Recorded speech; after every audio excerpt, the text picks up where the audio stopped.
Buenas tardes, les saluda su hermano Luis Alberto Izaguirre de la Iglesia Restauración a las Naciones.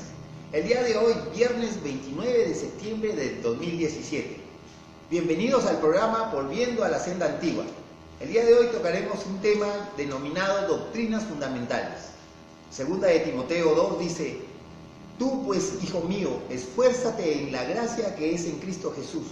Lo que has oído de mí ante muchos testigos, esto encarga a hombres fieles que sean idóneos para enseñar también a otros. Un día un rico se le acercó a Jesucristo y le dijo: todas estas cosas he hecho. He cumplido con tus mandamientos, he ayunado tantas veces. Y Jesucristo le dijo: solo una cosa te falta. Anda y vende todo y repárteselo a los pobres. ¿Ustedes qué creen que hizo este rico? ¿Tendría verdaderamente arrepentimiento? Yo creo que no, ¿verdad? Pues el arrepentimiento es una de las doctrinas que tocaremos el día de hoy. Con ustedes, el pastor Agner Añasco.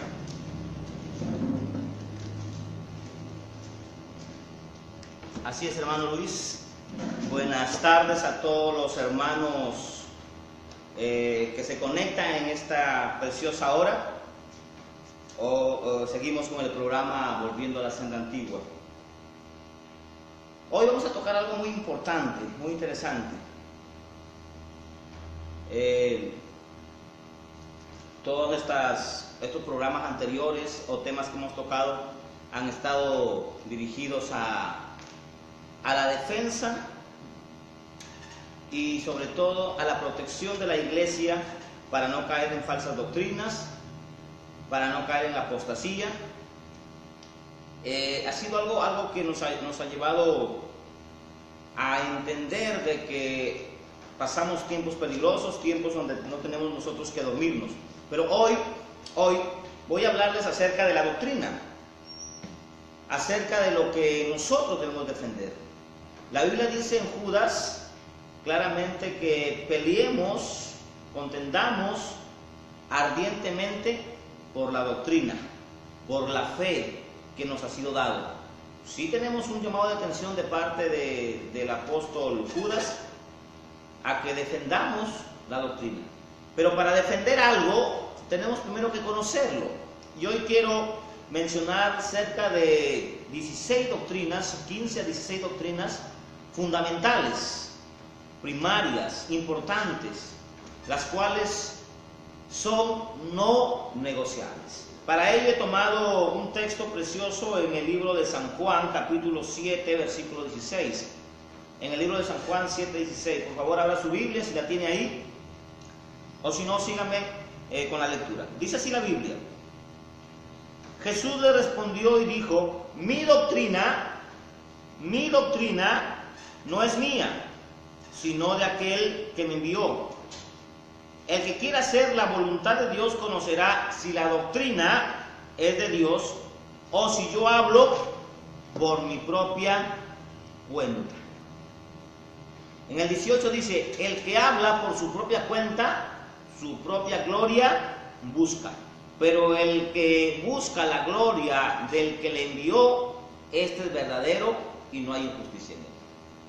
Ruego al Espíritu Santo en esta preciosa tarde que me dirija ante los miles de espectadores, de los hermanos que están oyendo estas enseñanzas y que de una u otra manera se están alimentando.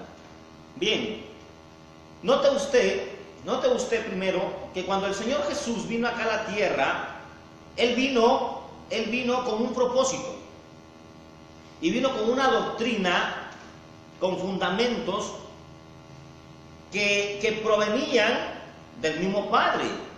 No eran fundamentos de Él, no eran ideas de Él. A pesar que Él es Dios, no traía consigo algo propio, sino que traía las doctrinas de aquel que creó al ser humano, del Padre.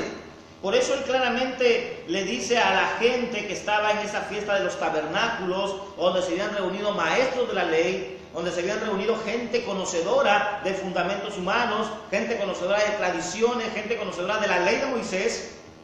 Y Jesús dice: mi doctrina, mi enseñanza, mis fundamentos, mis normas, mis preceptos no son de este mundo, tampoco son mías. Desde ahí tenemos nosotros que tomar en cuenta algo, de que la doctrina bíblica es perteneciente del Padre, traída por el Hijo, ejecutada por el Espíritu Santo. Por eso que quiero que abra su mente en esta hora, para que usted no ande peleando con los hermanos, peleando con las personas por fábulas. Hermano, hoy en día la gente es capaz de matar, es capaz de pelearse, de dejar de hablarle a alguien por defender revelaciones del apóstol. ¿De qué apóstol? De los que pululan hoy en el mundo. O de defender preceptos de un pastor que se durmió mal comido o se durmió comiendo demasiado y soñó alguna revelación humana, diabólica, y la pone a la iglesia, la toman como doctrina, y la gente comienza a pelearse tanto, a defender ese argumento y dejando de lado la verdadera doctrina de Cristo. Es lo que hoy en día queremos aprender. Entonces, ¿por qué doctrina, por qué cosas tengo yo que defender, tengo que dar mi vida o tengo que discutir, hermano? O sea, aquí no se trata, como dijo el apóstol Pablo, que la iglesia de Jesucristo no es una iglesia contenciosa. Es verdad, no somos una iglesia contenciosa, pero sí defendemos los principios bíblicos, la doctrina bíblica. No andamos defendiendo de que mi denominación es la mejor. Por esas cosas dice Pablo, no seas contencioso. Que en mi iglesia se mueven los dones, que en mi iglesia la gente se cae de espalda, que en mi iglesia yo tengo al reverendo, o en mi iglesia yo tengo al apóstol, al patriarca. Por esas cosas el apóstol Pablo dijo, por ello no se disputa. La iglesia de Cristo no es una iglesia contenciosa, porque a paz nos llamó el Señor.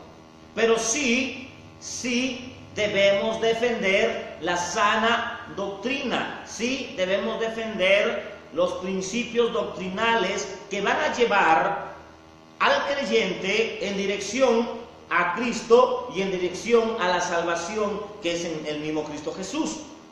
Y yo quiero mencionar 16 doctrinas de las cuales la denominación nuestra, Iglesia Restauración a las Naciones, se fundamenta conforme a la Biblia, que nosotros le podemos llamar como una declaración de fe doctrinal, que muchas iglesias también lo tienen, y eso me alegra saber de que la doctrina que seguimos de acuerdo a la Biblia la tienen muchas iglesias, pero qué pena que también hay otro grupo de iglesias que no están basadas en las doctrinas de la Biblia, sino que están basadas en revelaciones, basadas en sueños, basadas en conceptos, basadas en preceptos humanos, basadas en ideas humanas, basadas en estrategias humanas, y esa es su doctrina. Respetamos aquello, pero mientras no se violente, mientras no se transgreda las verdades bíblicas, las verdades doctrinales de la Biblia, nosotros estaremos callados. Pero si es que alguien transgrede los mandamientos de la Biblia, la doctrina de la Biblia, entonces acá hay una voz que se levanta para decir que no es correcto, que estás mal, que la única regla de fe, la única regla de autoridad es la Biblia, y las doctrinas de la Biblia son el fundamento claro que el Señor dejó en la tierra.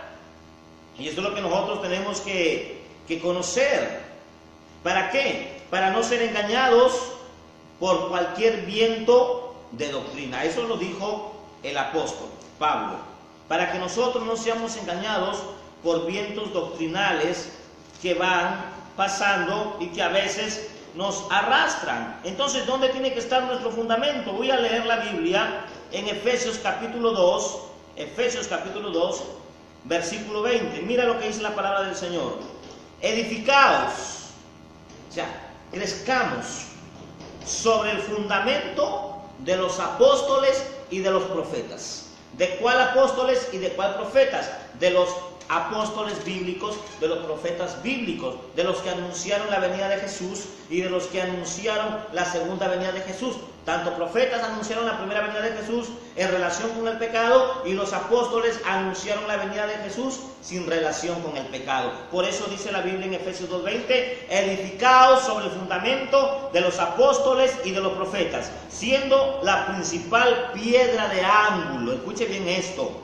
Siendo la principal piedra de ángulo Jesucristo mismo, en quien todo edificio toda construcción, toda revelación, toda idea, toda predicación, todo don, todo talento en el cual, bien coordinado en base a las doctrinas de los profetas y de los apóstoles bíblicos, va creciendo en un templo santo en el Señor, en quien vosotros también sois juntamente edificados para morada de Dios en el Espíritu Santo. Esto es muy importante, hermano. Esto es muy importante. Usted dirá, entonces, usted, pastor, no cree en los profetas de hoy. La verdad, creo que existen profetas de hoy, pero que son falsos. Sí creo que existen profetas hoy, pero son falsos. El apóstol Pedro dice, así como hubieron falsos profetas en el tiempo anterior o antiguo, también habrá en este tiempo. Jesucristo dijo claramente, porque vendrán muchos y se levantarán falsos profetas. O sea, sí creo que hay profetas, pero que son falsos.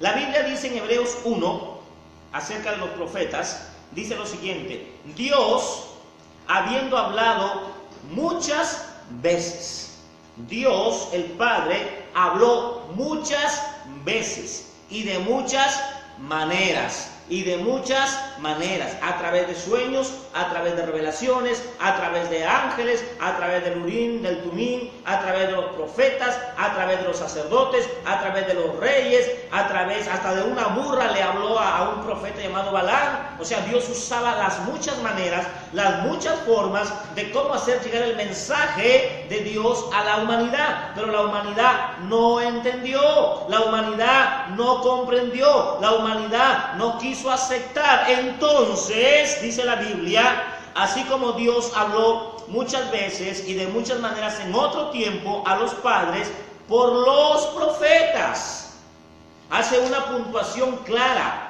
Habló a través de los profetas. Tenemos a Moisés, tenemos a David, a Ageo, a Daniel, a Jeremías, a Isaías, a Ezequiel. Muchos de los profetas hablaron acerca de las cosas de Dios. Mas en estos días, más en los postreros días, dice Hebreos 1:2, mas en estos postreros días nos ha hablado por medio de su Hijo, a quien constituyó heredero de todo y por quien asimismo hizo el universo. Qué interesante. Se acabó las profecías. Se acabaron las profecías. Ahora Dios dijo, voy a hablar a través de mi Hijo. Por eso que la Biblia, vuelvo atrás, en San Juan 7:16, por eso que el Señor Jesucristo dijo claramente, mi doctrina no es mía. No es mía lo que vengo a enseñar. No es mío. Es de aquel que me envió. Dando cumplimiento. Miren cómo se relaciona esto. Dando un cumplimiento. Entonces ahora Dios nos habló a través de su Hijo. ¿Y dónde están las palabras de su Hijo Jesucristo? En la Biblia. En la Biblia. Y para que yo conozca cuáles son las doctrinas, los fundamentos, y yo poder crecer en la doctrina de los apóstoles y los profetas, habladas a través de Jesús, puntualizadas en Jesucristo, yo tengo que escudriñar, como dice la Biblia en San Juan 5:39. Vamos a ver lo que dice San Juan 5:39. Dice lo siguiente: escudriñar las Escrituras. O sea, para yo saber cuál es la doctrina de Cristo, cuál es mi doctrina, la cual yo voy a seguir, porque la doctrina, la cual yo digo mi doctrina, es la doctrina que Jesús me dejó, que la trajo a través de Jesús el Padre. Dios a través de Jesús trajo la doctrina y ahora me dice, sigue esta doctrina, porque no es mía, es del Padre. Pero para que yo conozca la doctrina, iglesia, hermano, pastor, libre pensador, quien usted me está escuchando ahí, para que usted sepa lo que es la doctrina o cuál es la doctrina de Cristo, no se la van a enseñar en un seminario, aunque también se la pueden enseñar ahí. Está en sus manos, hermano. Está en sus manos. Usted no necesita una revelación. Usted no necesita un sueño. Usted no necesita un apóstol o un profeta que se le pare adelante y le diga esto es, a esto hay que seguir, esta es la dirección. Ya está plasmado. Y mire lo que dice San Juan 5:39. Escudriñad las Escrituras. Las Escrituras. porque a vosotros os parece que en ellas tenéis la vida eterna, y ellas son las que dan testimonio de mí. Estudiemos las Escrituras. Un cristiano que no le da tiempo a estudiar la Biblia, a sentarse, a analizar, a meditar en las doctrinas bíblicas, es un cristiano propenso a ser engañado. Es un cristiano propenso a ser tragado por un lobo. Es un cristiano propenso a creer en falsas revelaciones. Es un cristiano propenso a creer en palabras proféticas. Es un cristiano propenso a creer en actos proféticos. Es un cristiano propenso a ser engañado por cualquier viento de doctrina que hoy en día sopla por doquier, pareciéndose a Dios, pero no es Dios, de acuerdo a lo que dice la Biblia. La primera doctrina que voy a tocar, en la cual la congregación nuestra cree, y las muchas congregaciones de sana doctrina y otras creen, pero que niegan la eficacia de ello, es el Dios Trino. La Biblia dice en Génesis 1:1 que Dios creó la tierra con la palabra, y el Espíritu, mire, y el Espíritu de Dios se movía sobre la faz de las aguas. Ahí está, el Padre creando, el Hijo ejecutando y el Espíritu Santo confirmando. Mire, note bien, el Padre creando, el Hijo ejecutando y el Espíritu Santo confirmando. Es tan importante la obra del Espíritu Santo. Ahí está, Padre, Hijo, Espíritu Santo. Creemos en el Padre, en el Hijo y en el Espíritu Santo. Creemos que es un solo Dios, pero que existe en diferentes personas. Creemos en la soberanía de un Dios. Como iglesia creemos en la soberanía de un Dios. Vamos a leer lo que dice Juan 1:1 acerca de esta doctrina. En el principio era el verbo, o sea, la palabra. Y Jesucristo dijo, yo soy la palabra. Él es el verbo. Más adelante, Juan da testimonio de él. El verbo era con Dios y el verbo era Dios. Y en el principio era con Dios, y por él todas las cosas fueron hechas. Ahora, otro texto bíblico que habla sobre la Trinidad. Hay muchas religiones, hermanos, que no creen en la Trinidad. Por ejemplo, para que usted pueda discutir y defender este tema, los testigos de Jehová no creen en la Trinidad. Ellos creen que el Padre es el Padre, Jesús es el Arcángel Miguel y el Espíritu Santo es un soplo. Perdón, el Espíritu Santo es una fuerza activa, es una corriente, es un aire, pero que no tiene vida, que no tiene sentimientos. En cambio, el Hijo es el Arcángel Miguel. Eso es lo que ellos creen. Para ellos, la doctrina de la Trinidad no existe. Para nosotros sí existe. En 1 de Juan, capítulo 5, versículo 6, dice así: Este es Jesucristo, que vino mediante agua y sangre. No mediante agua solamente, sino mediante agua y sangre. Y el Espíritu es el que da testimonio, porque el Espíritu es la verdad. Porque tres son los que dan testimonio. Mira, tres. Son tres los que dan testimonios: el Padre, el Verbo y el Espíritu Santo. Y estos tres son uno. Para los que no creen en la Trinidad. Primera de Juan 5, 6 al 7 al 8. Vuelvo a decir, porque estos tres son los que dan testimonio en el cielo: el Padre, el Verbo y el Espíritu Santo. O sea, Padre, Hijo, Espíritu Santo. Y estos tres son uno solo. El 8 dice, y tres son los que dan testimonio en la tierra: Espíritu, agua y sangre. ¿Sabe usted que nosotros también tenemos Trinidad en el sentido que somos tripartitos, cuerpo, alma y espíritu? Pero también tenemos algo. Mira, aquí la iglesia tenemos espíritu. Tenemos espíritu, el soplo de vida de Dios.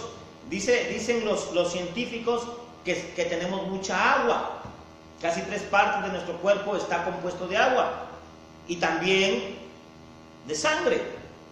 ¿Se da cuenta cómo todo esto tiene una relación con Dios? Pero para los que todavía siguen en duda, cuando el Señor Jesús partió, dijo: vayan y hagan discípulos por todo el mundo, bautizándolos. Ahí vamos a ver lo que dice San Juan. Miren lo que dice San Juan: bautizándolos en el nombre del Padre, en el nombre del Hijo y en el nombre del Espíritu Santo. O sea, hay una referencia clara de la Trinidad, de los cuales muchos no creen, de los cuales muchos no están creyendo de que Dios es un Dios trino. En Marcos, vamos a abrir la Biblia en Marcos 6, versículo 15 en adelante. Marcos 6, 15 en adelante hay otra referencia. O sea, el bautismo que nosotros recibimos, lo recibimos en el nombre del Padre, del Hijo y del Espíritu Santo. Por lo tanto, hermanos, la doctrina de la Trinidad es una doctrina bíblica para los cristianos que creen en Jesús. Ahora, otra de nuestras doctrinas dentro de la Trinidad es Jesucristo. ¿Quién es Jesucristo? Como dije anteriormente, para muchos Jesucristo es un arcángel, para otros es un superhombre, para otros es Dios, para otros es un hombre natural. Para nosotros los cristianos, Jesucristo es la segunda persona de la Trinidad, es el Hijo de Dios, es Dios. Cuando vino a la tierra era netamente Dios, netamente hombre. Creemos en el nacimiento virginal de Jesús, Dios hecho hombre. La Iglesia Católica no cree en el nacimiento virginal de Jesús, porque aún sigue diciendo que María sigue siendo virgen. Por lo tanto, si es que María sigue siendo virgen, significa que Jesús era un espíritu que simplemente salió del cuerpo de María y María siguió siendo virgen. Eso es falso. La Biblia dice que cualquiera que confiesa que Jesús vino en espíritu es del anticristo. Eso es terrible, hermano. Mira lo que dice la Biblia. Mire, en 1 de Juan capítulo 4: amados, no creáis a todo espíritu, sino probad a los espíritus si son de Dios, porque muchos falsos profetas han salido por el mundo. En esto conocemos el Espíritu de Dios, porque todo espíritu, escuche bien esto, todo espíritu que confiesa que Jesús ha venido en carne es de Dios. Escuche bien esto. Toda persona que confiesa que Jesús ha venido en carne es de Dios. Y toda persona que no confiesa que Jesucristo ha venido en carne no es de Dios. María, una mujer temerosa de Dios, fue la protagonista en traer al Hijo de Dios, pero cuando nació el Hijo de Dios ella dejó de ser virgen. Por lo tanto, creemos en María. Otra doctrina dentro de la Trinidad es el Espíritu Santo. Nosotros creemos en el Espíritu Santo. La Biblia dice que Jesús nos dejó una promesa. Él dijo: no los dejaré huérfanos, sino que les enviaré al Consolador. Y eso se encuentra en el versículo 14 de Juan 14:15. Yo rogaré al Padre y os dará otro Consolador para que esté con vosotros todos los días, el Espíritu de verdad, el cual el mundo no puede recibir porque no le conoce ni le ve, pero vosotros le conocéis porque vive con nosotros.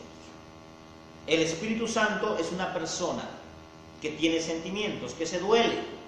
Por eso dice Efesios: no contristéis al Espíritu Santo. Entonces, el Espíritu Santo es quien ha venido a morar en nosotros y quien hace que la regeneración, hace que la adopción comience a tener un protagonismo en nuestras vidas. El Espíritu Santo llegó a la tierra, escuche bien esto, a morar, porque antes, en el tiempo de los reyes, antes de Cristo, solamente 3 clases de personas tenían el privilegio de tener al Espíritu Santo. 1 eran los reyes, 2 eran los sacerdotes y 3 eran los profetas. Reyes, sacerdotes y profetas eran los únicos privilegiados en tener al Espíritu de Dios. Pero el Señor mandó al Espíritu Santo para que viviera con todas las personas que aceptaran a Jesús o que iban a aceptar a Jesús en el futuro y vivirían con el Espíritu Santo. Y esa promesa se dio en el día del Pentecostés. ¿Cuándo fue eso? En Hechos 1:6. Ahí dice claramente: entonces los que se habían reunido le preguntaron diciendo al maestro: ¿cuándo restaurarás las cosas? Él les dijo que esperaran ahí. Y en el versículo 2 dice claramente la venida del Espíritu Santo. Cuando llegó el día del Pentecostés. ¿Qué era el Pentecostés? El Pentecostés era una fiesta del trigo y de la cebada que se realiza en Israel hasta la actualidad. Una fiesta de la cosecha, donde los judíos se reúnen y vienen de todos los lugares a esta fiesta. ¿Y qué más? Que el Señor aprovechó ese día de esa fiesta para que se convirtieran cerca de 3,000 a 4,000 personas cuando vino el Espíritu Santo. El Espíritu Santo hizo algo muy interesante. Dice que cuando llegó, de repente vino del cielo un estruendo como de un viento recio que soplaba, el cual llenó toda la casa donde estaban todos sentados. Y les aparecieron lenguas repartidas. ¿Para qué eran estas lenguas?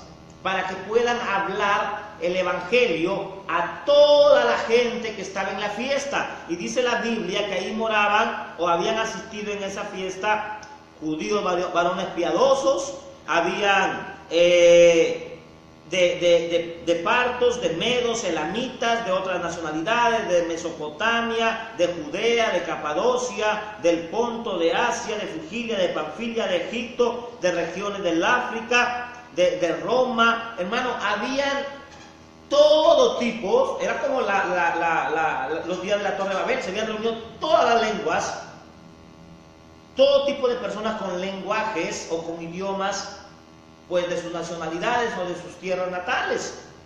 En cambio, los judíos pues no eran bilingües, no conocían más lenguajes que el hebreo, el arameo. Pero qué sorprendente, dice la Biblia, que estos se maravillaban porque oían hablar a cada uno según las lenguas en las cuales habían nacido.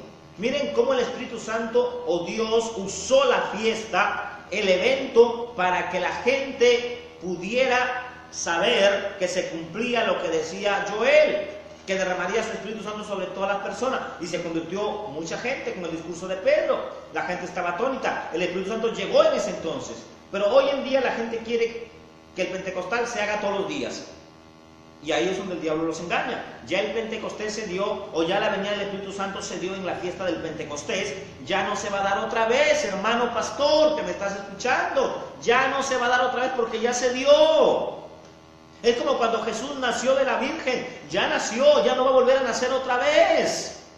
Entonces no puedo yo, por mis deseos, querer que otra vez Jesús nazca de una virgen y vuelva a la tierra. Eso es inaudito. Como es inaudito pretender hacer de que el día del Pentecostés o la venida del Espíritu Santo se dé otra vez y entonces crear todo lo que se vivió en su momento. No, hermano, ya no se va a dar. Ya está el Espíritu Santo con nosotros. Ya se dio y ya tenemos al Espíritu Santo. Pero hoy en día Satanás nos ha engañado, que movernos de aquí para allá y generar una psicosis colectiva, un movimiento extraño. Creemos que otra vez llega el Espíritu Santo. Eso es mentira, hermano.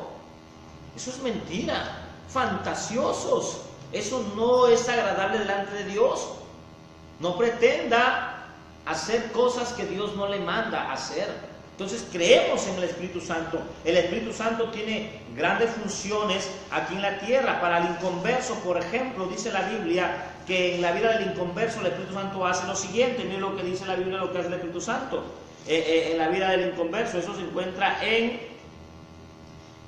Juan 16, 9. Dice: cuando venga el Consolador, convencerá al mundo de pecado, de justicia y de juicio. De pecado por cuanto no creen en Dios, de justicia por cuanto el Señor fue al Padre, y de juicio por cuanto el diablo ha sido juzgado. Miren el trabajo o la obra que realiza el Espíritu Santo en el inconverso. Así que usted no trate de hacer teatros, dramas para convencer a la gente, porque usted no convence a nadie. El que convence al pecador de pecador o a la persona de pecador es el Espíritu Santo. Usted hable la palabra conforme a la Biblia y deje que el Espíritu Santo lo convenza. Pero ¿qué pasa hoy en día? ¿Por qué nosotros no podemos a través del Espíritu Santo convencer a la gente? Porque la gente está creyendo que no tiene al Espíritu Santo. Hasta ahora se siguen peleando de que no tienen al Espíritu Santo, por eso que esperan al apóstol, al profeta, para que le ponga la mano y reciban al Espíritu Santo. Hermano, eso es ironía. Otra de las doctrinas muy importantes, hermano, muy importantes son las Sagradas Escrituras. Nosotros creemos en las Sagradas Escrituras. Nosotros tenemos como regla fundamental la Biblia. No creemos a lo que Dios le mostró a Casluna, no creemos a los libros que puede tener Guillermo Maldonado, Ana Méndez o cualquier predicador o cualquier querubín. Nosotros nos regimos lo que dice la palabra de Dios y ella es nuestra regla fundamental. Ella es nuestro visor, ella es nuestro faro que nos guía a toda la verdad. Las otras cosas, los libros y tantas cosas podrán ayudarte a un crecimiento intelectual, pero el crecimiento espiritual lo da la palabra del Señor. Y vamos a ver lo que dice la Biblia en Pedro acerca de la palabra del Señor. En 2 de Pedro, capítulo 1, versículo 19 dice: tenemos también la palabra profética más segura, a la cual hacemos bien estar atentos como una antorcha que alumbra en el día oscuro hasta que el día esclarezca y el lucero de la mañana salga en vuestros corazones. Entendiendo primero esto, que ninguna profecía de la Escritura es de interpretación privada. O sea, tenemos que tener claro nosotros, hermano, de que la Biblia es fundamental para mi vida. Yo no necesito el libro del Mormón, yo no necesito el libro del apóstol, yo no necesito el libro del profeta. Yo lo que necesito para ser limpio es la palabra de Dios, y la palabra de Dios no está en el cielo para que diga quién la trae, no está debajo de la tierra para que vayan a verla. La palabra está cerca de nosotros, está en nuestras manos, está en este libro que se llama la Biblia. La iglesia que no cree en la palabra, o que tiene la Biblia y tiene el libro y trabaja con los dos, es una iglesia hereje, es una iglesia apóstata. Y hay que decirlo claro. Mira lo que sigue diciendo después de esto, en el verso 2, en el capítulo 2, perdón, de 2 de Pedro: así como hubieron falsos profetas entre el pueblo, habrán falsos maestros que introducirán estos libros, introducirán sus conceptos, sus escritos, sus revelaciones, derogando, trayendo abajo la palabra de Dios. Hay gente, hermano, que más le cree a las revelaciones del apóstol que a la palabra de Dios, y eso es una tristeza. Hay gente que se rige más por la revelación del apóstol que por la palabra de Dios. Hay gente que ha sacado de su vida la palabra de Dios y ha reemplazado la palabra profética del apóstol y del profeta X o Y. Y eso es un peligro. La iglesia de Cristo, la iglesia de sana doctrina, el único fundamento, su única doctrina en cuanto a conocimiento es la Biblia, la palabra de Dios, en la cual el apóstol Pablo también le dice ¿a quién? A Timoteo. El apóstol Pablo le da una recomendación a Timoteo tan interesante que debería quedarse en nosotros. Mira lo que dice 2 de Timoteo capítulo 3, versículo 14. Pero persiste tú en lo que has aprendido y te persuadiste bien sabiendo de quién has aprendido, que desde la niñez has sabido las sagradas escrituras. Papá de familia, madre de familia, hermano, pastor, enseñe la palabra, las sagradas escrituras, predique de la Biblia, no predique cuentos, no predique fábulas, ya deje las fábulas de lado, ya deje los cuentos de lado, predique la palabra. La Biblia dice claramente, la exhortación del apóstol Pablo hacia Timoteo era y es: tú que desde niño has sabido las sagradas escrituras, las cuales te hacen sabio para la salvación que es en Cristo Jesús, Señor nuestro. Pues toda la escritura es inspirada por Dios Es útil para enseñar lo que estoy haciendo hoy, es útil para redarguir, para corregir, para instruir en justicia, a fin de que el hombre de Dios sea perfectamente y enteramente preparado para toda acción. Qué importante es la palabra, qué importante es esta cuarta doctrina que tiene la iglesia cristiana bíblica, la iglesia bíblica, evangélica o cristiana, como te le llame. Creemos en las Sagradas Escrituras como nuestra única fuente moral y espiritual para el crecimiento. Otra doctrina, la quinta doctrina, es el pecado. Mira, hermano, por ahí salió un tipo, SSS, creo que se llama su religión, salvo siempre salvo. Esta gente dice que nadie es pecador, que tú no eres pecador, que Cristo te perdonó y ahí ya dejaste de ser pecador. El pecado, hermano, el pecado dice la Biblia que entró por un hombre. Por un hombre entró el pecado, por cuanto dice la Biblia, por cuanto todos pecaron. Todos hemos pecado. Todos hemos pecado. Mira lo que dice la Biblia, porque la paga del pecado es muerte, mas la dádiva de Dios es vida eterna. Cuando nosotros nacemos con un cuerpo de pecado. Cuando nosotros crecemos, empezamos a obtener pecados personales. Recibimos el pecado adámico, del cual Adán recibió porque pecó. Lo recibimos cuando nacemos. Aún el salmista dice, el salmista es claro, en el Salmo 51 él declara que desde que estaba en el vientre ya estaba en pecado. O sea, usted no puede decir que usted no es pecador. La diferencia, hermano, la diferencia entre el inconverso y el creyente es que el inconverso es un pecador no arrepentido y el creyente es un pecador arrepentido. Pero el pecado, hermano, mora en ambos. Aún siendo cristiano, mora el pecado en mí. La ley del pecado me conduce a pecar. La ley del pecado me lleva a pecar. Miren lo que dice la Biblia en Romanos 7, donde habla sobre el pecado. Romanos 7:7, ¿qué pues diremos? La ley es pecado en ninguna manera, pero yo no conocí el pecado sino por la ley. Porque tampoco conociera la codicia si la ley dijera no codiciarás. Mas el pecado, tomando ocasión por el mandamiento, produjo en mí toda codicia, porque sin la ley el pecado está muerto.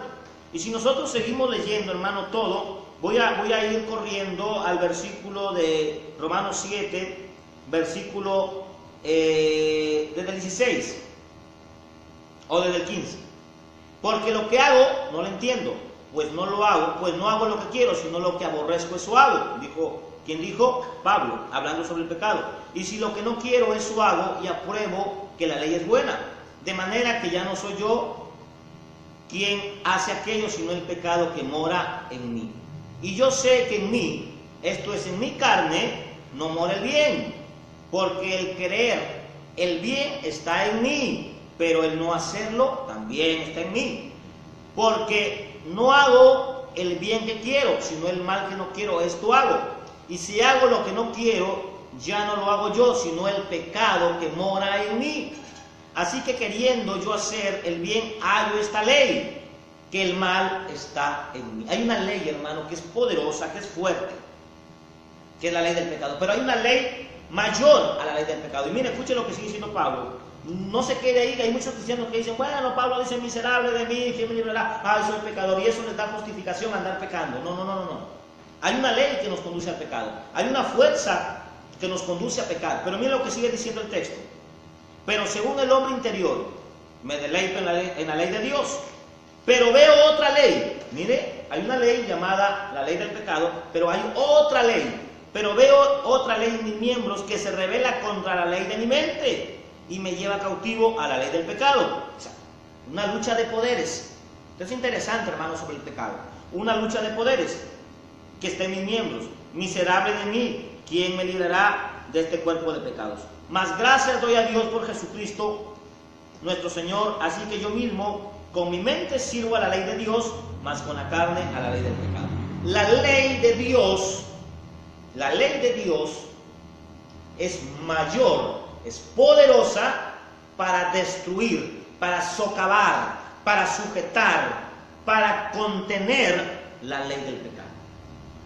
Mira, hermano, el apóstol Pablo declarando que a pesar que era un apóstol, un hombre ungido de Dios, un hombre lleno de conocimiento, el pecado aún lo conducía a hacer lo malo. Pero halló esa ley de Dios que contrarrestó al pecado. Por eso dice Gálatas claramente que el Espíritu se opone para que no hagas lo que desees. Eso se encuentra en el libro de Gálatas, capítulo 5, versículo 16. Dice, pues andad en el Espíritu y no satisfagáis los deseos de la carne, porque el deseo de la carne es contra el Espíritu y el del Espíritu contra la carne, y estos se oponen para que no hagamos lo que se nos dé la gana. O sea, el pecado tiene un poder muy fuerte cuando usted no conoce la ley de Dios, la palabra de Dios. Se da cuenta como todo esto tiene una relación, es como las columnas de una casa. Todas las columnas de la casa tienen un lugar indicado y tienen un concepto individual y a la vez en conjunto para sostener el edificio.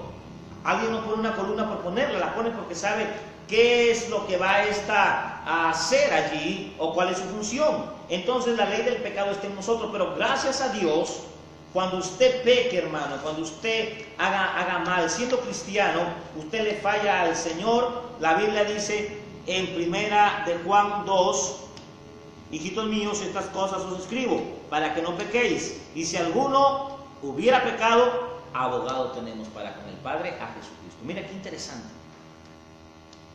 Qué interesante. La Biblia dice que el que dice que no tiene pecado, le hace a él mentiroso. Todos hemos pecado. Por cuanto todos pecamos o pecaron, estamos destituidos de la gloria de Dios. Pero gracias a Jesucristo que nos reconcilió con el Padre. El pecado es una doctrina. Nosotros creemos en el pecado y creemos que Jesús venció el pecado porque Él murió llevando los pecados de todo el mundo, como dice Isaías 53, y por ello fuimos justificados. Y ahí tenemos la expiación. Otra doctrina que es la expiación. ¿Qué es la expiación? El sacrificio de Jesús en la cruz del Calvario. El sacrificio de Jesús nos hace libres.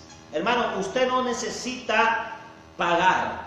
Usted no necesita ayunar, usted no necesita irse a Yabata, usted no necesita hacer una promesa, usted no necesita darle dinero al pastor, usted no necesita un pacto, usted no necesita nada para ser salvo. La sangre de Cristo lo limpia de todo pecado. El sacrificio de Jesús, la expiación que fue llevado a Él como chivo, como oveja al matadero. Como oveja al matadero no abrió su boca. Como oveja al matadero, esa sangre preciosa que derramó el Maestro lo limpió a usted de todo pecado. No importa que sus pecados hayan sido demasiado rojos, demasiado negros, dice la Biblia en Isaías que vendrían a ser blancos como la lana. Y que nadie, hermano, le engañe a usted que para usted ser perdonada, ser limpia del pecado, usted tiene que hacer un pacto, usted tiene que ir a un encuentro con el G12, usted tiene que escribir sus pecados en un papelito, hacer una cruz de palo, clavarlos ahí, quemarlos en una hoguera. Usted no tiene que dar una ofrenda para ser perdonado, usted no tiene que hacer ni un sacrificio, porque el sacrificio de la expiación lo hizo Cristo Jesús en la cruz del Calvario. Aleluya por eso. Qué interesante. Somos salvos por gracia. Esa se llama la doctrina de expiación, en la cual nosotros creemos que somos salvos por la muerte y la resurrección y la sangre de Cristo Jesús. Otra de las doctrinas es el libre albedrío. El libre albedrío es la libre decisión de la persona. Dios puso a Adán en el huerto y a Eva. Dios, como Dios, sabía que podían pecar y sabían que iban a pecar, pero Dios no quiso manipularlos en que no pecara, porque entonces el hombre sería un robot, un ser manipulable, un ser donde Dios lo va a manipular a su antojo. Dios no quiere, hermano, gente que sea manipulada. Hoy en día vemos lo que el diablo hace en las iglesias. La gente está siendo manipulada, la gente hace lo que el pastor dice, la gente hace lo que el apóstol dice, la gente se guía por lo que sueña la gente. Dios no quiere eso. Dios quiere que la gente analice, piense, sea un ser pensante, moralmente pensante, interesante y usted pueda decidir en creer o no creer, en aceptar o no aceptar el libre albedrío. Hermano, nosotros creemos en esta decisión. Nosotros hemos decidido servir a Cristo por voluntad propia, no porque nos ponen un revólver en la cabeza, no porque nos obligan, no por miedo al infierno, sino por amor a Cristo. Hemos tomado nuestra cruz, hemos decidido seguir a Cristo, hemos decidido amar a Cristo, hemos decidido servir a Cristo, hemos decidido estar con Cristo por voluntad propia. Eso se llama el libre albedrío. Y 8, la gracia. ¿Qué es la gracia? La gracia es un regalo inmerecible. Nosotros recibimos el regalo de la salvación sin merecer. Nosotros recibimos el regalo de la salvación sin un precio, porque el precio lo pagó Cristo en la cruz. La Biblia dice en Efesios 2:8 que somos salvos por gracia. Vamos a leer lo que dice. Libro de Efesios 2:8 dice: porque por gracia sois salvos por medio de la fe. Y esto no es del apóstol, esto no es del ángel, esto no es del querubín, esto no es del profeta, esto no es del pastor, esto es don de Dios. Esto es un regalo de Dios. La gracia actúa en nosotros en el momento en que aceptamos abrir nuestro corazón, arrepentirnos de todo pecado para recibir a Jesucristo como Salvador y personal de nuestra vida. Entonces la gracia comenzó a actuar. Y actúa la gracia en nuestra vida y nos hace aceptos delante de Dios, nos da este regalo precioso que es la salvación. Somos salvos por gracia, no se olvide, no se deje engañar, no se deje engañar. Yo estoy en contra de aquellos que están vendiendo la gracia, que tienen una super gracia, que venden la gracia por pactos, que venden la gracia por dinero, que venden la gracia por un buen diezmo, que venden la gracia por una buena ofrenda. Hermano, la gracia, es gratis. Usted no tiene que hacer nada. Gloria a Dios, no tiene que hacer nada. Y doy gracias a Dios por eso. La doctrina número 9 es el arrepentimiento. ¿Qué es el arrepentimiento? Es dolerse de pecado, es reconocer que hemos pecado. Vamos a ver lo que dice Hechos 3:19. Cuando Jesús murió, nos trajo arrepentimiento. Y muchos no quieren arrepentirse. Muchos quieren vivir una vida sin arrepentimiento. Mira lo que dice Hechos 3:19. Así que arrepentíos y convertíos para que sean borrados vuestros pecados, para que vengan a la presencia del Señor tiempos de refrigerio. Miren, note esto es precioso. Arrepiéntase, hermano. No importa si usted no mató, no importa si usted adulteró, no importa si usted violó, no importa si usted fue curita, si fue sacerdote, si es un pastor. Arrepiéntase, hermano. Todos necesitamos arrepentirnos, porque nacemos pecadores, porque nacemos de espaldas con Dios, porque nos rebelamos contra Dios, porque desechamos a Dios. Por eso dice Romanos 3:10, no hay justo ni aún uno. Nosotros nacimos en rebeldía con Dios, pecando contra Dios, en la idolatría, adorando a otros dioses paganos. Adoramos a María, adoramos a Pedro, adoramos al cautivo de Ayabaca, adoramos a la Virgen de la Macarena, adoramos a cualquier santo, hermano mío, se nos presente. Hacemos los ídolos con nuestra mano y nos postramos ante ellos y decimos que es el Dios, hermano. Ahora en México hasta la muerte la adoran. Estamos en pecado. Necesitamos arrepentimiento para que vengan tiempos de refrigerio y Dios borre nuestros pecados. En Hechos 5:21 dice lo siguiente. Hechos 5:21. Y habiendo oído esto, entraron de mañana en el templo los apóstoles. Y vinieron a él los sumos sacerdotes y los que estaban con él, y convocaron al concilio. ¿Para qué? ¿Para qué? Para que dejaran de predicar el arrepentimiento de pecados, hermano. Mire cómo la gente se opone a que se predique la doctrina del arrepentimiento. Hay gente que está conmovida en las iglesias. Hay gente que está convencida pero no está arrepentida. Y es necesario, hermano, que pasemos por el arrepentimiento.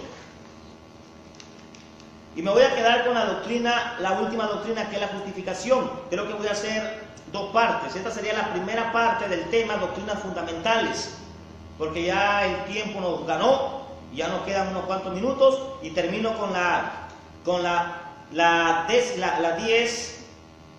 número 10, la doctrina de la justificación. Vamos a ver lo que dice Romanos 8:3 con la doctrina de la justificación. Romanos 8:3. Porque lo que era imposible para la ley, por cuanto era débil por la carne, enviando a su Hijo en semejanza de carne de pecado, a causa del pecado, condenó al pecado, para que la justicia de la ley se cumpla en nosotros, que no andamos conforme a la carne, sino conforme ¿a quién? A el Espíritu. Somos justificados por medio de ¿quién? De Jesucristo. Por medio de Jesucristo tenemos paz para con Dios. ¿Qué es la justificación, hermano? La justificación es borrar lo malo que hiciste, borrar lo que te correspondía a ti por el daño que hiciste, y sacarlo, quitarlo y justificarlo, borrándolo y aplicando nuevas oportunidades. El Señor nos justificó a través de ello. En Gálatas 3:11 nos habla el Señor claramente acerca de este regalo precioso. Miren lo que dice. Y que por la ley ningún hombre se justifica. Miren, por la ley nadie se puede justificar que yo soy bueno, que yo no maté, que yo no necesito una religión, que yo no necesito a Dios para ser buena gente. Hay gente que piensa de esa manera. La Biblia dice, ya que por la ley ninguno se puede justificar con Dios, es evidente que el justo por la fe vivirá. La justicia, la justificación que viene mediante la fe que es en Jesucristo, mediante la fe que es a través del Señor Jesús. Es importante, hermano, que nosotros seamos justificados mediante la fe en Jesucristo. ¿Para qué? Para que nosotros podamos tener, como dice la Biblia en Romanos 3:24, siendo justificados gratuitamente por la gracia mediante la redención en Cristo Jesús. Mira qué importante. Hemos sido justificados gratuitamente. O sea, lo que te tocaba a ti pagar, a mí me correspondía morir en lugar de Jesucristo. A mí me correspondía pagar mis deudas, pero fui justificado gratuitamente por la gracia mediante la redención que es a través del Señor Jesús. Mire qué interesante, hermano, qué interesante la doctrina de la justificación.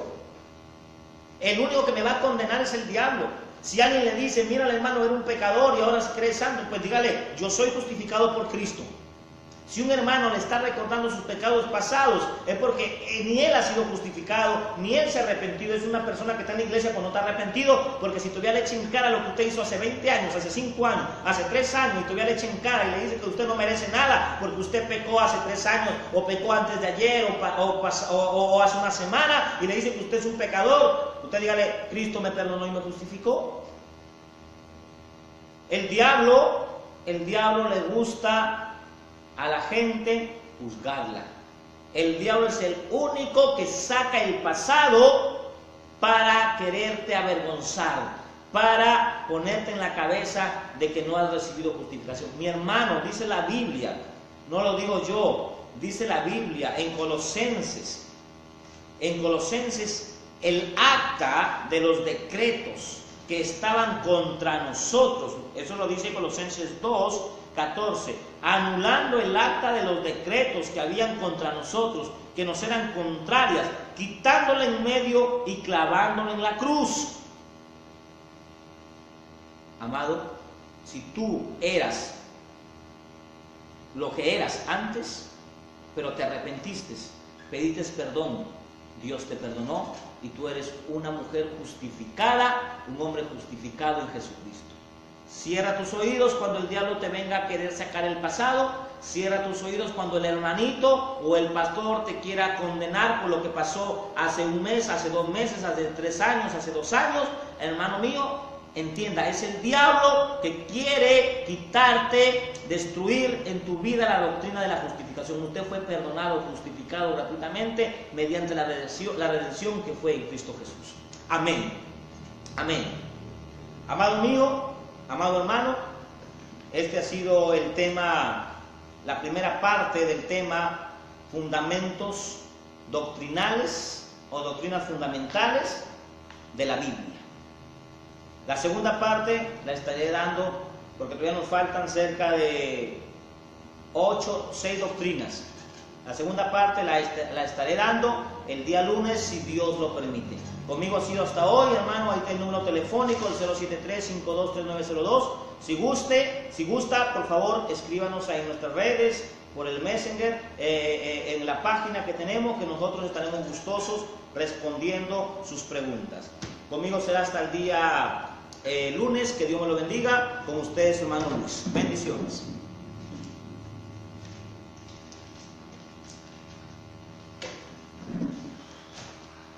Escrito está que la ira de Dios se muestra desde el cielo contra toda impiedad e injusticia de los hombres que detienen con injusticia la verdad.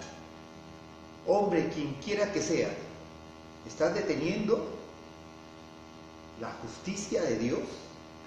¿La verdad de Dios la estás deteniendo? ¿Eso es lo que estás enseñando? Pues yo te reto a que te arrepientas antes de que venga el gran rey. Él pronto vendrá. Así que si tienes alguna pregunta, escríbenos a nuestro Facebook, a la Iglesia Restauración a las Naciones, o llámanos al 073-523902. Esto fue Volviendo a la Senda Antigua, Doctrinas Fundamentales. Que Dios te bendiga.